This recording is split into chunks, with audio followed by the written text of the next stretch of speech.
It's Sunday, the 23rd of October, 2016.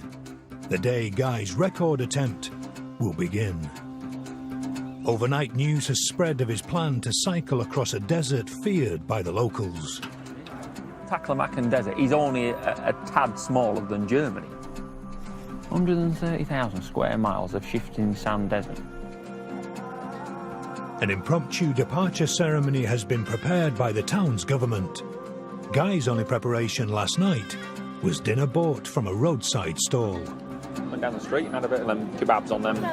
They do them on the coals.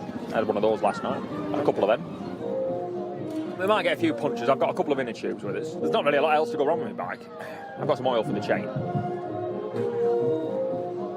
Whatever else is going to drop off me, I think.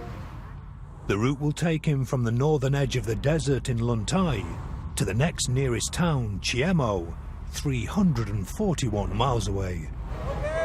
After 2.5 weeks together, government minder Mr. Zhu is preparing to wish Guy a fond farewell by volunteering as master of ceremonies. First, I will introduce our hero, Guy Martin.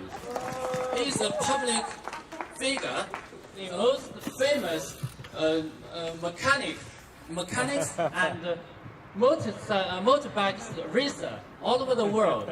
So, hello, Guy. And what are the difficulties during the race, do you think? Well, we will see, won't we? I think the weather's going to be all right. There's not a lot of wind about. Getting run over by a truck. Okay. And may you make a success, okay? So, thank you. Thank you. Thank you. After a photo with some dignitaries for the local press, Guy takes his position for a prompt 9 a.m. start.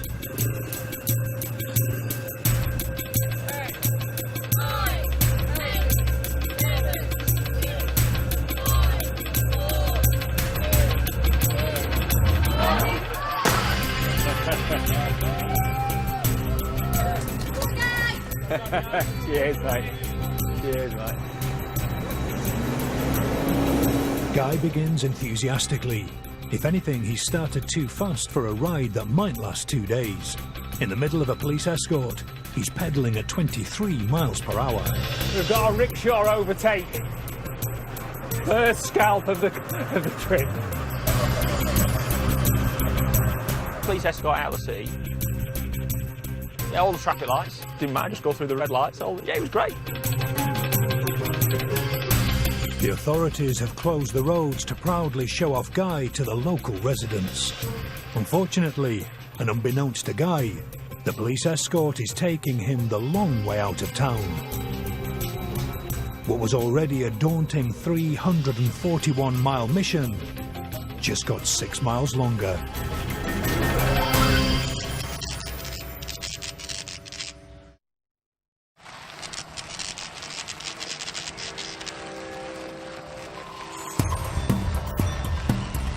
Guy Martin's attempting to set a new record by cycling along the world's longest desert highway in less than 47 hours. Following a police escort from the start line has sent him on an unintentional 6-mile detour. It takes 20 minutes before he's led in the right direction and into the harsh climate of the desert itself. Yeah.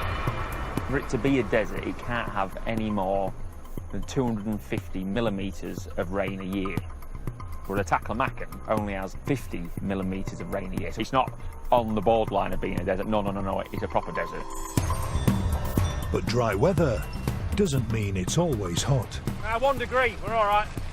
Yeah, you sort of know in the first 10 miles or so what's going to be an issue. I feel all right.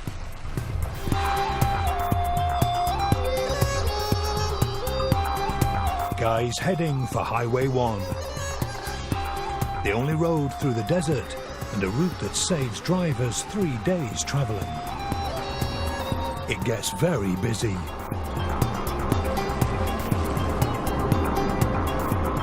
I spent a lot of time behind that cement pumping lorry. It went past me a bit. So I pedalled like Billy to get on the back of it. And then I thought, oh, I got on the back of him. I thought, oh, it's all right, it's a bit easy when I get behind him. Oh, right, I'll sit there. And then I thought, oh, no, it's not, because I'm getting covered in bloody soot off it. Massive thing, that. Impressive. There was loads of axles. For all its fumes, the cement-pumping lorry is an unlikely inspiration to a philosophical guy. You can't go far in China without hearing about this man Confucius. What's the word? What would we call him? A Chinese philosopher from 500 BC. This is what Confucius said. He said, everything has its beauty, but not everyone can see it.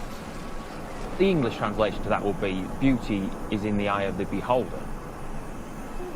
All those axles working independently, how many of them are steering? Look at the pumping gear. I just thought, very fascinated by it.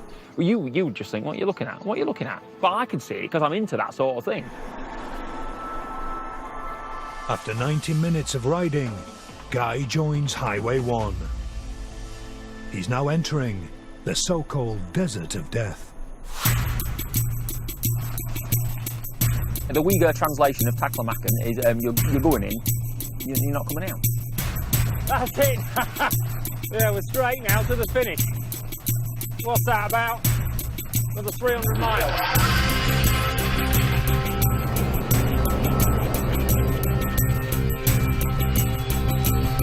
hours, 36 miles. Yeah, so I'm getting 2 hours in. How are you getting on? Are you suffering? The first person to survey this region was the British archaeologist and adventurer Sir Aurel Steen, along with his trusty dog, Dash. In 1900, he declared the Taklamakan makes the deserts of Arabia look tame. He could never have predicted that it would end up getting tarmacked. I'm impressed with the Chinese. Yeah, they're the only boys in the world, that's a bold statement, that have ever built a road on a shifting sand desert. Took them 2 years to do it, but they've done it. And we're just having a bit of a closer inspection.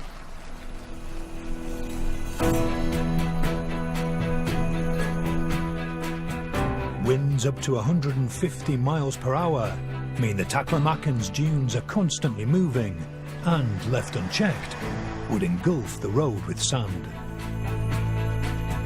The Chinese devised an ingenious solution to keep it clear.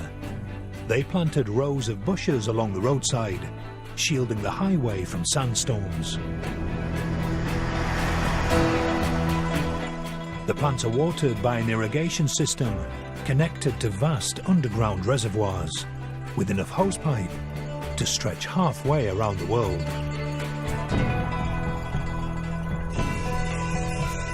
At 1 p.m, Guy has settled into a steady 15.5 miles per hour pace and passes the 100-kilometre marker. He's covered 62 miles. It's a distance even keen cyclists would consider a long way, but Guy isn't even a fifth of the way through his journey. It takes 6.5 hours to reach the landmark of 100 miles. The temperature has risen to 18 degrees, so he pulls over to change clothing at one of the maintenance huts that line the highway.